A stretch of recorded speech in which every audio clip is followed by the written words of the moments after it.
Bagong yugto. Hindi pala madali ang pagbabago. Minsan, nakakalula ito. Akala ko kasi, kapag sinundan at inulit ko lang lahat ng prosesong pinagdaanan ko noon, magkakaroon pa rin ako ng bulaklak o ng bunga. Kaya lang, hihingi pala ang pagkakataon ng ibang paraan upang lumikha ng bagong bunga.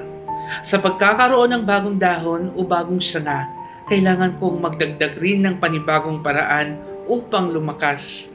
Kailangan kong humanap ng paraan. Kailangan kong matuto ng bago. Ang nakasanayan ko ay pang ilang araw lamang. Darating ang araw na ito'y magiging limitado.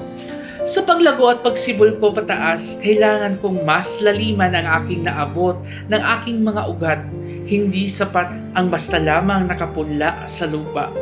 Kailangang mas mahigpit pa ang kapit ko dito upang mas lumago ako ng matibay at nang mas magampanan ko pa ang bagong papel sa buhay. Nakakatakot ang pagbabago, ngunit kailangan ito sa tuwing may panibagong yugto sa buhay ko.